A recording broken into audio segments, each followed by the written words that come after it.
Interviewing. Gosh, don't you wish there was the perfect set of questions or the perfect method by which to interview? I know. Just like there aren't any perfect candidates, there are no perfect people. There's no way in heaven that anyone's going to tell you how to interview someone or even interview, you be the person being interviewed. There's no possible way that there are guarantees. There just aren't. My name's Pandy Pridemore. I'm a consultant here in the Cincinnati market. You're listening to The Human Resource. And, again, I've been doing this for, over 40 years. And the candidates themselves are changing. What they're looking for, what they need. But so are we. So are we, the ones that are doing the interviewing. Our needs are changing. Our desires of what we're looking for and what we're interested in, they're changing as well. So what I thought I'd do is let's go back to the basics.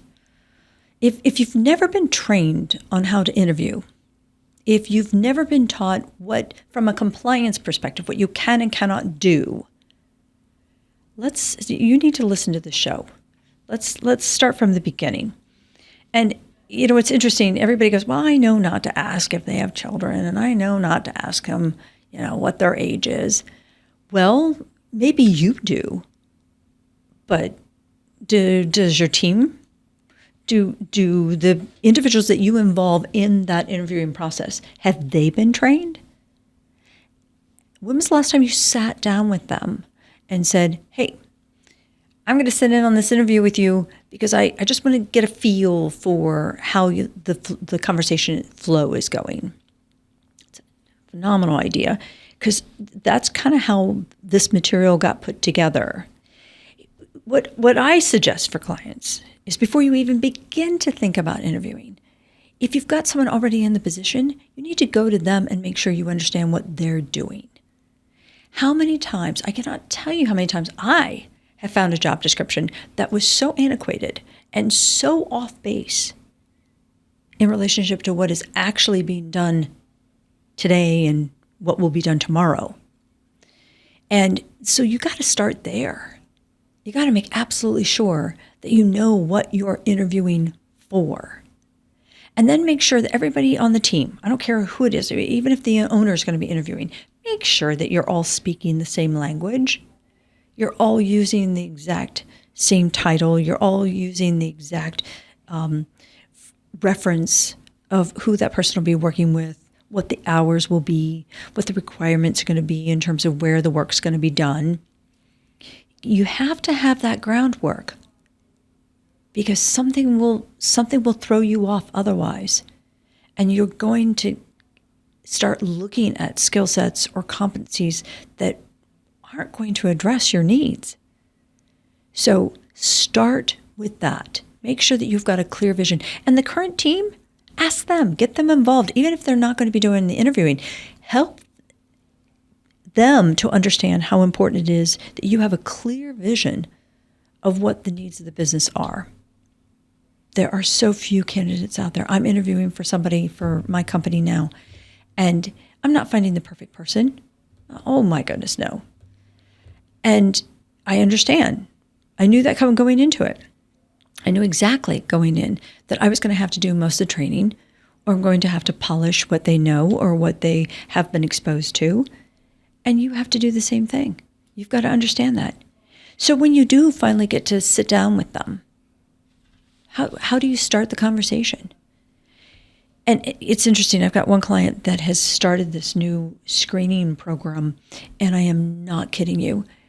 Their interviewing process, just to get past the application into, trying to decide if they want to make an offer, it takes over 7 hours. They have panel interviews. The applicant themselves has to complete this survey of questions that takes. Some of the candidates have told me they literally wanted to just walk away from it because it took an hour and a half to complete. and then sitting down with these panel interviews with all these multiple people, and they're like 2 hours long a piece, you need to really be careful and decide if that's really essential for your company. Is that kind of an environment and experience truly going to identify the people that you need for your jobs? If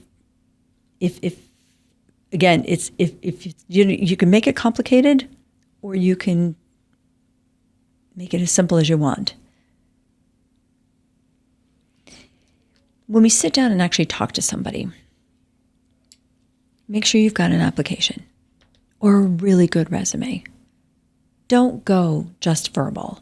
Many times we make agreements and we just shake hands with somebody on the street and go, "Oh, you're a friend of so-and-so. Yeah, I've got a job. Come on over." And that isn't the success rate that you want.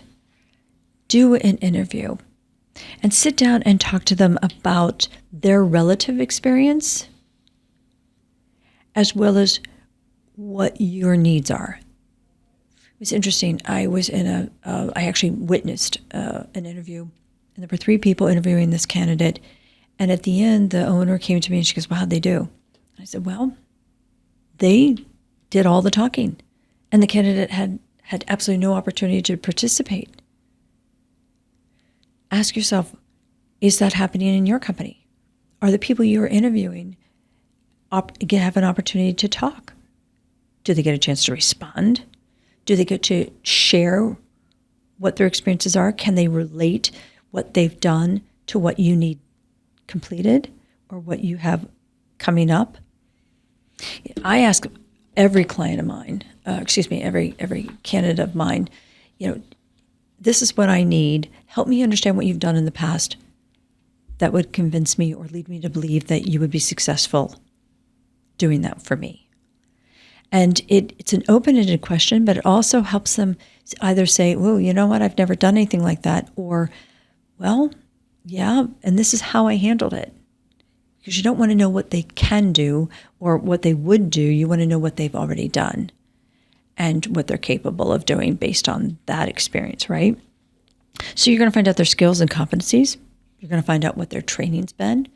You're going to find out how they've applied the education that they've received to what we actually need, because we're always going to train, always, hopefully. We're going to find out their availability, and gosh, guys, always get that in writing. Always get their availability in writing. That's one of the biggest bumps and bruises for more manual labor type positions, is individuals get hired and then all of a sudden they come in with these very tight availabilities. I need to leave at 3:30, or I can only work every other Friday. Get their availability in writing. It's nice to get their goals and expectations, but remember, once you get into your company, their goals are going to change. Their expectations may change, and that's totally okay. Talk about why they're leaving their current employer or why they're interested in your company. I'm really funny about individuals, about them checking out my website or watching the podcasts or getting to know me. I'm really funny about that. And if I'm interviewing for a client, that's one of the first things I ask is, "So how did you hear about the posting? How did you hear about this opportunity? And have you looked at their website? What can you tell me about this company and why you would be interested in working for them?" If somebody hasn't checked out my website, if they haven't checked out my client's website, they're just interviewing with me just to be going through the exercise. They're not interested in knowing that I may not be interested in talking to them. Yeah, I'm a little tough. Find out what their organizational skills are. But again, maybe you don't need that for the job. And then talk about what your expectations are over the next 30, 60, 90 days. Notice everything that we just kind of reviewed there is truly job specific. You want to keep that conversation as focused on the job as possible. Yes, it's sometimes nice to find out if they watched the Reds game last night. And yes, It's okay to start by talking about the weather, or, have you ever been in this building before, or small talk. It's wonderful to get them comfortable. It's essential that you get them to trust you and to know that you're there for them. But here's a catch. Make sure you don't have your cell phone with you. And you have every right, if you're interviewing someone, to tell them that I would appreciate if you would put your cell phone away. It's okay if you take notes. It's okay if they take notes. But be very careful what your notes say. I had to remind a client here not too long ago, don't write on the application. Don't write on the resume and expect to keep it. Because quite frankly, more often than not, someone untrained, someone who's not educated on how to do a proper interview and all the compliance aspects around it, will write something really stupid. Like, well, that's the guy who had the cane and the gray hair. Or she's the woman who had the 2 children that she talked about with the soccer game. Or I always like the one, well, I don't know. I just don't think he looks the part because he had long hair, and he probably would look better if he put it in a ponytail. I mean, those things, guys, those things can get you into trouble. Don't write on the applications. Don't write on the resumes. If your folks need some kind of material to take notes, then I would make it a very controlled document.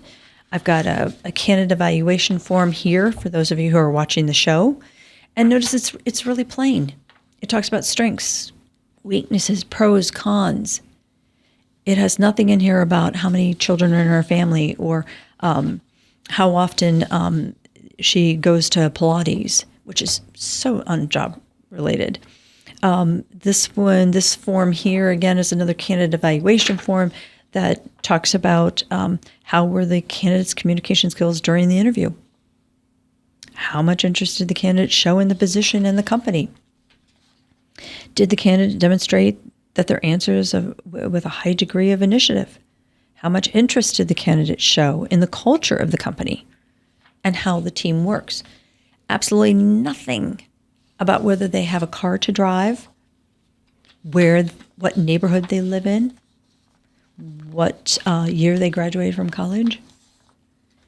And again, this is important because what governing bodies are overseeing interviewing and the problems that can come out of that, the Department of Labor.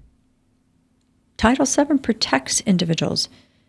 The EEOC, ADA, they protect them even in the interviewing process. There's risks, and you don't want to cross those risks. So what can you talk about? Well, talk about the list that we just discussed there. Even talk about essential work functions. Look, this job's going to be on site here in the office. Or, well, we need you to wear steel-toed shoes. We would need you to have your PPE available. We would need you to have your own tools.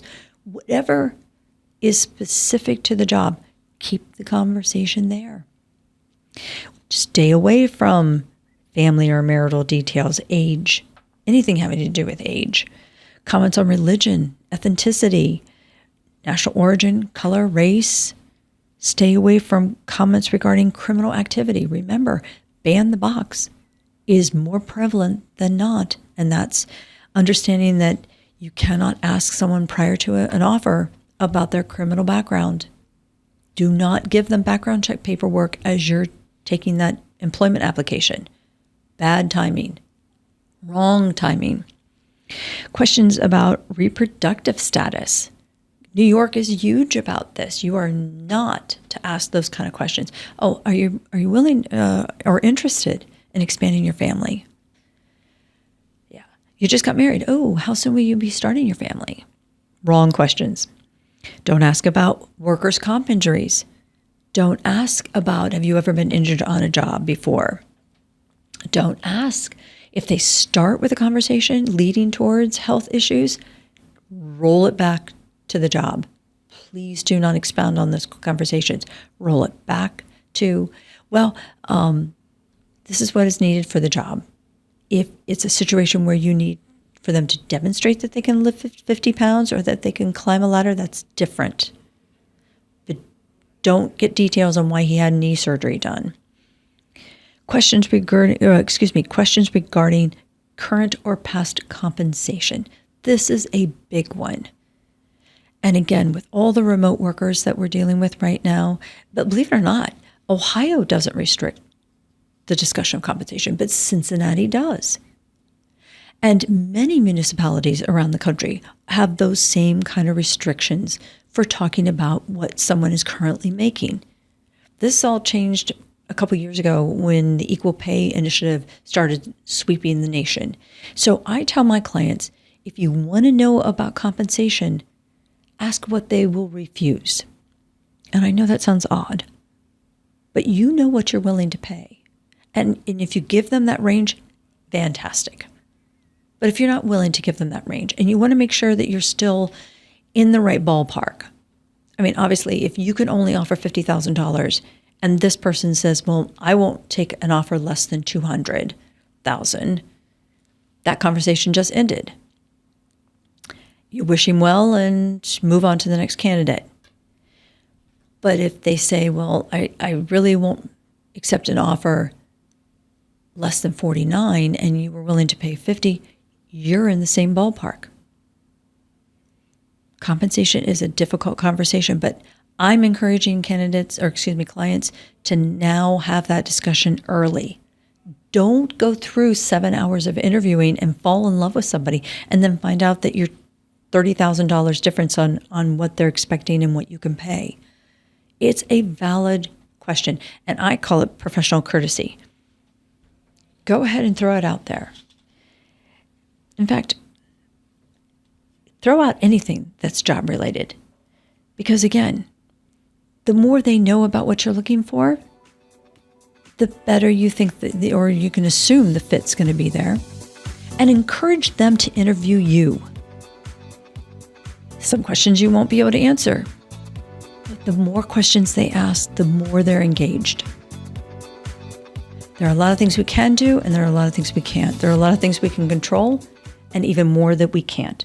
But I'm telling you, if you follow some of these rules and these guidelines, you will not be as disappointed as if you didn't. My name is Pandy Pridemore. Thanks for coming. Thanks for listening to The Human Resource.